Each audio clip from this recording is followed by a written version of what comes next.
안녕하세요. 신동일 꿈발전소 3일 경제독립TV 경제독립운동가 신동일 소장입니다. 이어서 김학균 신영증권 리서치 센터장님을 어렵게 모시고 궁금한 거에 대해서 좀 알아보는 시간을 갖도록 하겠습니다.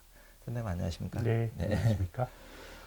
지금 동학개미가 굉장히 이슈였는데 반면에 또 부동산이 엄청나게 지금 뭐 네, 자고 나면 뭐 막 1, 2억이 네, 오르고 그래서 네. 했는데 센터장님 보시기에 우리가 부자가 되기 위해서는 좀 어떻게 좀 투자를 해야 되나? 주식, 부동산 이렇게 본다면. 부동산은 진짜 잘 모르겠는데, 예, 다만 두 가지만 좀 말씀드리고 싶은데, 네, 첫 번째는 그 규제에 대해서 네. 너무 시장이 냉소적으로 생각하는 것 같아요. 아, 규제에 대해서. 왜냐하면 저는 그 부동산이 영어로 리얼 에스티메이트. 에스테이트라 그러잖아요. 예.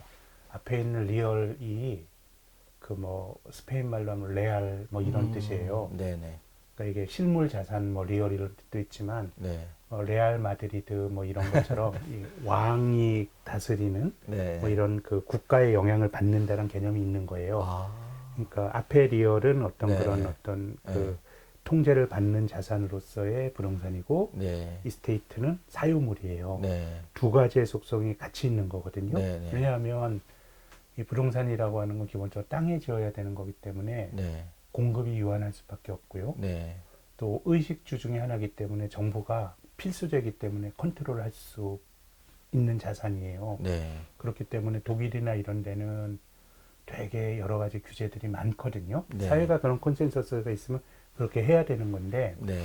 저는 우리 정부가 조금 두려움이 있었다고 생각해요. 왜냐하면 아, 집값이 떨어지면 떨어지는 것도 리스크거든요. 네, 그래서 제가 이건 전문가가 아니어서 말씀이 조심스럽긴 한데 예전에 임대사업자들에게 인센티브 줬던 것도 네, 부동산이 떨어지는 것에 대한 두려움이 있었기 때문에 저는 그런 것들 줬다고 생각을 해요. 근데 정부가 마음을 먹고 달려들게 되면 네, 시장이 이걸 이길 수 있다라고 생각하는 거는 제 생각엔 요즘은 너무 그 정부 정책에 대한 어떤 냉소적인 게 있는 것 같고 물론 네, 요 여기는 되게 주관적인 영역이고 네, 네, 두 번째 경제 관점에서 보면 네, 부동산은요 내가 10억 요즘 한 10억짜리 집을 사서 네, 한 20억에 팔았다 그러면 예, 세금 많이 내잖아요. 예, 세금 많이 내고 예, 또 지금 이제 보유세도 높아지고 있고요. 예, 그래서 부동산은 내가 한번 팔게 되면요. 네, 네. 동일한 조건의 집으로 갈 수가 없어요. 아, 세금 다 내고 어떻게 가게 돼요? 그렇죠. 그럼 이제 그만큼 줄어드니까. 그 다른 쪽으로 가야 돼요. 그래서 예, 만약에 저는 은퇴하고 네, 네, 이런 분들이 조금 더 교회나 이런 게 가시는 분들은 주택을 파는 게 좀 매우 회피하게 그런 색을 좀 낼 수 있는데 일반적으로 자산의 증식이라든가 이렇게 생각을 하면 이게 순수한 투자재가 아니라 내가 사는 거거든요. 그래서 주거는 어, 사람이 형편이 나빠지게 되거나 인생의 그 주거는 늘 바꿔지긴 하지만은 내가 여유가 있는 한에서는 주거 환경이 나쁜 데로 가기가 되게 힘들어요. 근데 내가 파는 순간 동일한 주거 환경이 유지가 안 되는 거거든요. 네, 그러면 좀 부동산을 통해서 그럼 돈을 번다라고 하는 거는 늘 내 평가이익으로만 남게 되는 것 같아요. 내 자산의 평가이익으로 남는 거지 네, 그것이 뭔가 현실화시켜서 돈 쓰기가 힘든 그런 거기 때문에 조금 부동산 쪽에 너무 특히 이제 정부의 규제나 이런 걸 생각한다 그러면 네, 그게 정말 내 자산을 좀 내가 컨트롤 가능한 정도의 자산의 증식이냐 아니면 자산이 늘어나지만 1주택자의 경우에 내가 그냥 그걸 깔고 가는 자산이냐라고 생각해 보면 네, 저는 그것이 그렇게 집값이 올라가는 것만큼 투자하기에 좋은 자산은 아니지 않은가라는 게 저의 주관적인 생각이고요. 네, 그렇게 보면 주식이 한국에서는 부동산이 장기적으로 좋았고 주식이 장기 성과가 안 좋았기 때문에 정체가 됐기 때문에 그렇지만은 촉성으로 보면 저는 주식이 좋은 자산이라고 생각이 되고요. 네. 또 한 가지 부동산 불패 신화가 좀 과장돼 있다고 생각해요. 앞서서 아, 제가 올라갈 때는 아, 사람들이 낙관적이 되고 과거의 것이 결국은 조정이 있더라도 결국 올랐으니까 조정이 있었던 과정을 까먹는 건데 예. 과거 2012년, 13년 신문 검색해 보세요. 예. 그 강남에 있는 아파트 가격이 얼마나 떨어졌는지. 지금 잠실 같은 경우에 10억대였고 지금은 20억대지만 반토막이 난 거죠. 2013년 예. 이럴 때 뭐 30%, 35% 음. 이런 조정을 받은 데도 있었거든요. 주식으로는 엄청난 조정이죠. 부동산으로 봐도 이제 네. 상당히 위축이 되는 네. 그런 조정이었습니다. 근데 이제 우리가 그 위에 오르다 보니까 음.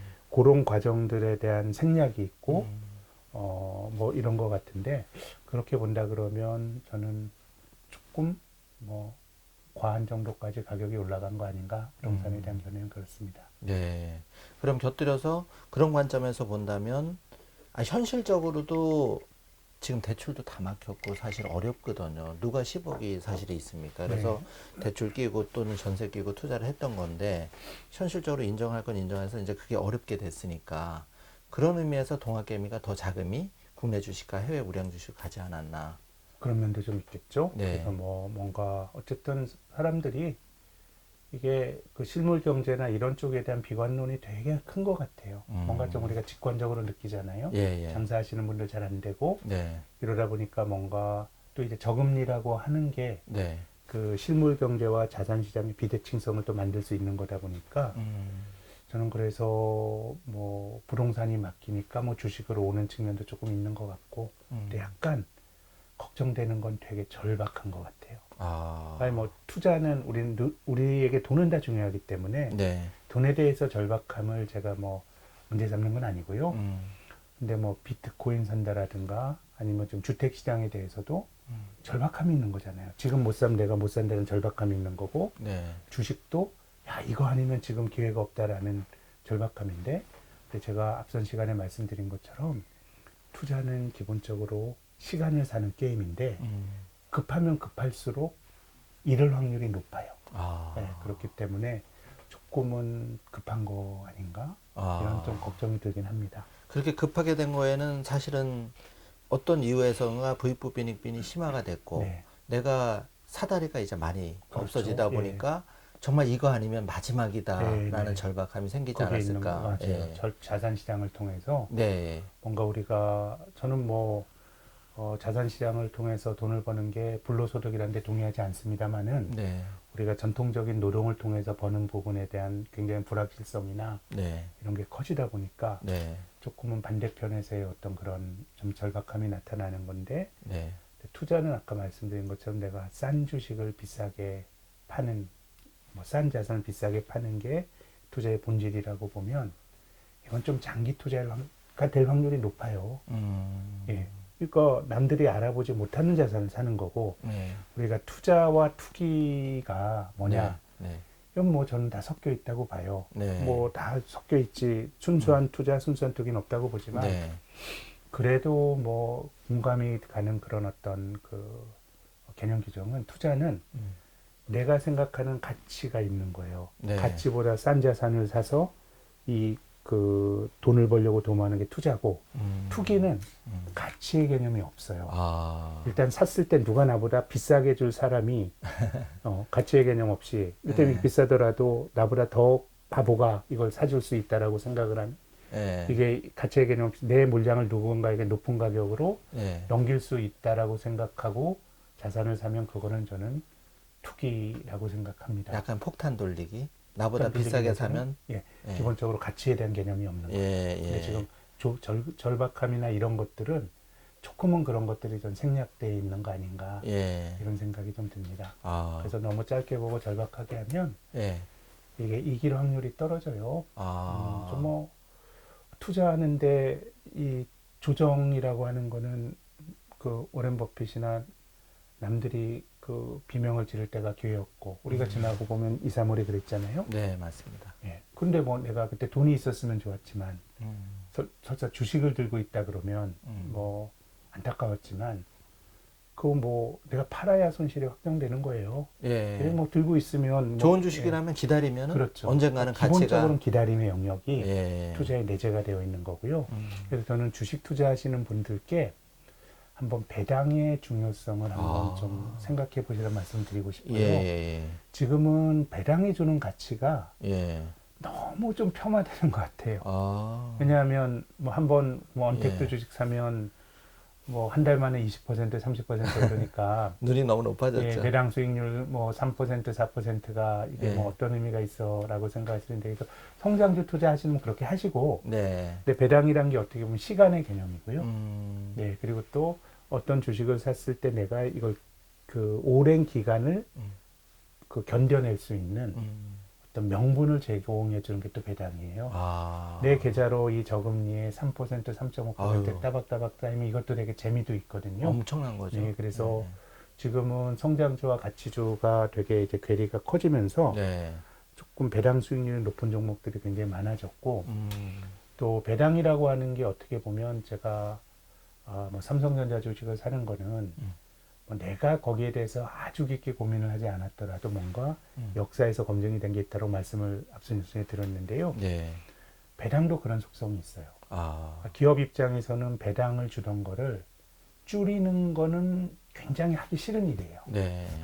지난해 배당을 1,000원 줬는데 올해 배당 500원 준다? 예. 그러면 이제 그 시장에 우리 기업이 어려워졌다는 걸 알리는 꼴이거든요. 아, 그러니까 좋은 기업은 네. 배당을 주는데 이익이 확 늘었어요. 네네. 근데 배당을 또 그만큼 늘리지 않아요. 그리고 이익이 줄었다 그래 배당을 줄이지도 않습니다. 네. 그래서 배당은 굉장히 스테이블한 변수예요. 네.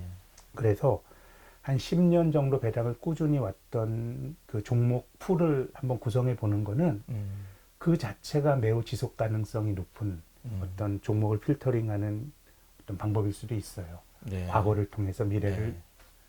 확률 높게 예측을 하는 거고요. 네. 지금 주가와 그리고 배당의 어떤 배당 수익률은 뭐 계산이 가능한 거니까 그래서 좀 자산의 일부는 뭐 그런 지금 배당주들에 대한 시장의 좀 폄훼가 디스카운트가 조금 심한 것 같습니다. 좀 한 5년, 10년, 5년? 사실 배당을 받는다 그러면 뭐 당장 주식을 사고 팔고 이런 거보다 네. 5년 후 주가는 알 수가 없는 거거든요. 네. 예, 근데 지금은 한번 배당에 대해서 좀 깊게 한번 고민해 보시면 또 거기서 투자의 기회가 생길 거라고 생각합니다. 예, 좋은 말씀이시고. 그러면 요약해서 지금 동학개미 투자자와 소위 부동산 갭 투자자 위너가 누가 될까요? 절대 알 수 없죠. 예. 동학개미도 지금까지는 성과가 좋지만 뭐 언제든지 약세장이 오는 거고 조금 기간을 넓혀서 생각을 좀 해야 되는 거 아닌가 네. 하는 생각이고 뭐 갭 투자자는 지금 이제 정부의 정책에 맞서는 거니까 뭐 그쪽도 좀 리스크가 있는 것 같고 근데 어쨌든 지금은 특히 이제 저는 주식 투자라는 게 굉장히 긴 기간에 걸쳐서 평가를 해야 된다라고 생각을 합니다. 네. 그래서 뭐 동학개미들이 뭐 물론 사람마다 다르겠죠. 뭐 인버스한 분도 계시고 네. 또 뭐 원유 같은 거 막 사신 분들도 계시고 해서 다 다르겠지만 그래도 무난하게 뭐 일반적인 주식 하신 분들 돈을 많이 버셨을 텐데 거기에 대해서 판단을 유보하고 싶습니다. 조금 더 긴 그러면 이제 좀 전에 말씀하셨던 동학개미가 만약에 승자가 되려면 조금 시간을 이기는 그 시간의 장기간 우량 주식의 투자 그리고 그걸 이기기 위해서는 또 배당도 한 3, 4% 관심을 주는 가지고 것들, 보자. 예, 그런 주식들도 한번 좀 예, 관심을 기울이실 필요가 있다는 거죠. 예, 승리의 조건으로서 네. 그런 걸 추가해서 투자를 하자. 그러면 이제 센터장님 저희가 그 아까 이제 동학개미를 얘기를 나눴는데 결국 동학개미가 이기기 위해서는 동학개미 투자자들은 사실 결국은 슈퍼리츠반 소자본이거든요. 50만 원 월에 100만 원 이렇게 투자하는 투자분들이 대부분인데 네. 이분들이 좀 이기기 위해서는 좀 좋은 종목 정말 앞으로 5년 10년 뒤에 갈 만한 주식을 결국은 배당도 네. 주고 사야 될 텐데 소위 이제 그 저기 애널리스트로 또 리서치에 오래 계셨잖아요. 그래서 스타 펀드 매니저는 어떻게 그러면 그런 우량 주식을 발굴하는지 그동안에 뭐 이렇게 기업에 대해서 좀 잘 알아야 되고요. 네. 약간은 좀 역발상도 좀 필요한 것 같고 아까 말씀드린 아. 것처럼 이게 사실 싸다고 다 좋은 건 아니거든요. 네, 네. 그래서 뭐 필립 피셔 같은 사람은 네. 성장주 투자의 아버지라고 불리는 사람은 이런 얘기를 해요. 나쁜 기업을 싸게 사는 것보다 예. 좋은 기업을 제값에 주고 사는 게 좋다 이런 얘기를 해요. 네. 근데 그런 점에서 본다 그러면은 좀 저평가되어 있죠. 망하진 않아야 되고 네. 이런 밸런스를 좀 잘 맞춰야 되는데 조금은 역발상이 좀 필요한 것이 저는 주식시장에서 만고의 진리는 음. 결국 영원한 건 없고 사이클이 있다는 거거든요. 아, 사이클이 예. 항상 있다. 계속 네. 올라가는 것도 없고 계속 떨어지는 것도 없는 거니까. 음. 근데 지금은 좀 쏠림이 특정 성장주에 대한 쏠림이 너무너무 큰 것 같은데요. 네. 근데 소외되는 주식이 진짜로 나쁠 수도 있거든요. 아. 그 기업이 진짜로 엉망인 기업일 수도 있어요. 네네. 그렇기 때문에 시장에서 평가를 못 받는데 좀 그 좋은 주식을 사야 되는 건데, 근데 요것도 어려운 일인데, 근데 이 주식을 내가 잘 골랐다고 하더라도 네. 기다려야 되거든요. 아. 그러니까 어쨌든 사람들이 이 기업은 너무 훌륭하지만 사람들이 어쨌든 그 관심을 안 가진 이유가 있으니까 네. 사람들이 여기에 대한 평가를 알려주면 이제 기다려야 되는데, 그래서 그런 점에서 보면 그냥 개인 투자가가 그 펀드 매니저보다 더 나을 수도 있다고 생각해요. 아. 펀드 매니저는 늘 뭐 벤치마크와 비교라고 하면서 자꾸 성과를 해야 되니까 그냥 무난하게 가는 거예요. 네. 그냥 그 시장과 비슷하게 가는 삼성전자 그냥 깔고 가고 이렇게 되는 건데요.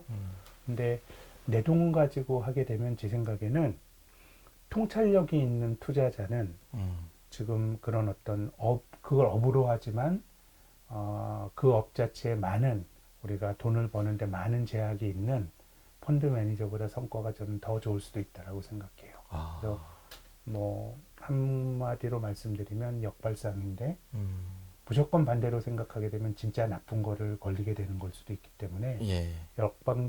역발상하기 위해서는 진짜 실력이 필요한 것 같아요. 아, 실력. 예. 그러면 이제 재무도 좀 예. 회계사 정도는 아니지만 네. 공부를 해야 되고 아니면 자기가 살면서 자기가 잘하는 영역이 있을 수 있어요. 자기 애널리스트보다. 직업이라든지 뭐 여러 혹은 가지 뭐 지인을 사업이라든지. 통해서 네. 이런 영역이 있을 수 있으니까 그러니까 이렇게 생각하실 수 있잖아요. 아니 네. 그게 뭐 늘 있는 거야? 음.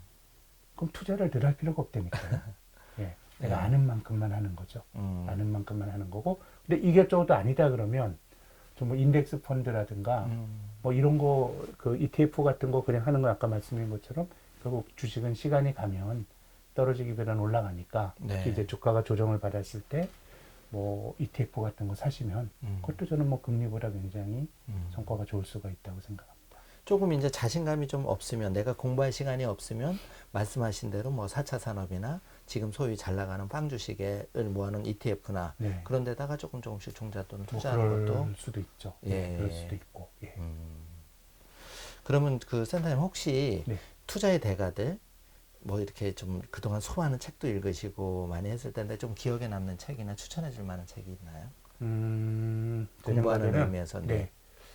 벤자민 그레이엄의 현명한 투자자라는 책은요. 예. 되게 지루한 책입니다. 예. 글을 한번 읽어볼 만한 그 가치가 있어요. 아, 제가 현명한 말씀드린, 투자자. 예. 최종판이 1971년도 그렇죠. 만들어졌는데요. 네네. 이 책은 네. 조금 안정적으로 투자하는 가치 투자자의 어떤 교본입니다. 아, 그래서 여기 있네요. 예, 현명한 투자자도 그 증권 분석도 있네요. 네, 중간 분석도 예. 있고 여기 이게 추천해 주신. 이게 예. 이제 그 직전판이고 네네. 새로운 판 그 번역이 된데 뭐 이 책도 훌륭한 번역인 것 예, 같고요. 예, 현명한 투자자와 예. 증권 분석이 아, 중간 분석. 주식 투자하는 사람 입장에서는 꼭 읽어봐야 된다. 그러니까 뭐 크리스찬은 다 성경 읽네. 저는 뭐 꽂아놓기에도 괜찮은 책인데 네. 아까 말씀드린 이거는 꼭 읽어보실 만한 책이고요. 네. 이분은 조금 내가 아는 만큼만 하고 네, 내가 네. 측정할 수 있는 것만 하자라는 철학이 벤자민 그레이엄의 철학인데요. 음. 이렇게 하다 보면은 이게 미래에 대해 과거는 굉장히 확실하고 미래는 불확실하거든요. 네. 미래는 불확실하기 때문에 이 책은 굉장히 과거 지향적이에요. 책은 과거 지향적이에요. 예, 왜냐하면 예. 확실한 가치를 찾다 보면 그렇죠. 뭐 과거는 확실한 거니까 예. 여기 많은 가점을 두는 겁니다. 예. 근데 저는 이 과거를 폄하해서는 안 된다고 보는 게요. 예. 뭐 증권 분석이라든가 주식 분석이라든가 아니면 일반적인 거에서 차트를 그리잖아요. 예. 차트라고 하는 거는 횡축이 시간이에요, 시간. 네. 그럼 이게 과거를 왜 봐요? 그냥 과거의 추세가 네. 추세를 보면서 이제 판단을 내리는 거예요, 미래도. 네. 그렇기 네. 때문에 이 과거에 뭐 너무 그 경도되는 것도 비판받을 소지가 있습니다만은 네. 아주 확실한 가치를 찾는 사람 입장에서 굉장히 과거지향적일 수밖에 없기 때문에 네. 그런 점에서 그런 시각을 대표하는 현명한 투자자를 권해드리고 싶고 네. 벤자민 그레이엄이 이제 증권 분석과 현명한 투자자가 네. 벤자민 그레이엄의 그 두 책인데 저 증권 분석도 저쪽에 있네요. 근데 증권 분석은 네. 대학 교재예요. 아, 이게 중권 분석은 예, 네. 벤자민 그레이엄이 네. 콜롬비아의 이제 MBA 교수였죠. 워렌 네. 버핏이 그 수학을 했고요. 네. 근데 대학 교재고 현명한 투자자는 조금 더 말랑말랑하게 쓴 대중서예요. 물론 네. 이제 지루합니다. 네. 그래서 이제 과거 지향적인 확실한 가치 음. 이런 관점에서 보면 벤자민 그레이엄의 책을 권해드리고 싶고 네. 반대편에서 성장주 투자의 아버지라고 불리는 사람이 필립 피셔라는 사람이 예, 있습니다. 예. 이 사람이 쓴 보수적인 투자자는 마음이 편하다. 아, 이 책은 조금 개념이 좀 달라요. 예. 성장 가치에 초점을 맞춘 책인데요. 예. 그래서 저는 이 세상에 많은 투자자들이 존재하지만 예. 굳이 원조를 따진다 그러면 예. 벤자민 그레이엄의 저자와 벤자민 그레이엄의 제자와 예. 필립 피셔의 제자가 존재한다고 생각해요. 아, 네, 네. 가치 투자 예. 그리고 성장주 투자. 예. 조금 과거 지향, 예. 미래 지향. 근데 지금은 성장주 투자가 이기는데요. 네, 네. 시장은 돌고 도는 거기 때문에 네. 늘 바뀌는 거예요. 아. 그래서 저는 두 책을 한번 권해드리고 싶고, 네. 그래서 뭐 필립 피셔나 벤자민 그레이엄보다는 이제 워렌 버핏이 더 많이 알려져 있으실 텐데, 예. 제 생각에 평가를 해보면 워렌 버핏은 벤자민 그레이엄의 70%와 예, 예. 또 필립 피셔의 30% 정도 믹스해 놨다. 한 투자자라고 생각해요. 네. 예. 사실 이두저도 아니면 요즘 불면증이 많은데 이게 좀 잠 잘 오는 책. 수면제 드실 필요 없이 그냥 예, 배구 자기도 좋네요. 예, 배구 잤다가 그래도 이제 한 구절 건지면 이제 네. 또 도움이 되는 거고. 그리고 어느 정도는 네. 뭐 이게 투자라는 게 결국은 자기의 지식이나 나의 인사이트를 갖고 결국 경쟁을 하는 거거든요. 네. 그게 뭐 아주 많이 배운 사람들, 헤지펀드 매니저 이런 사람들과 내가 개인 투자하면 나는 그 사람들과 경쟁하는 거예요. 그래서 특히 현명한 투자자 같은 책은 보수적인 투자자는 마음이 편하다는 조금 쉽습니다. 네. 성장주 철학은 이제 뒤쪽에 많이 나오고 예. 앞에 본인이 이제 좋은 기업을 고르는 기준이 있는데 좀 뒤쪽이 그 책의 저는 정수라고 생각이 되고 현명한 투자자는 되게 좀 뭐 지루합니다만은 예. 지금 어렵더라도 예. 내가 이 정도는 동의하건 동의하지 않건 이 정도는 내가 이해할 수 있어야 어떤 장기적으로 시장에서 생존할 수 있는 투자자가 될 수 있다라고 생각을 하면 한번 사놓고 뭐 공부하시면서 한번 읽어보시고 하는 것도 저는 괜찮지 않을까 생각합니다. 그러니까 시간은 걸리지만 개인 투자자도 열심히 하다 보면 그럼요. 투자의 대가와 뭐 겨룰 수 있는 또 그 뿌듯함. 정도는 예. 돼야 아, 그 정도는 돼야 내 돈은 안 잃고 그렇죠. 부자가 될 수 있다.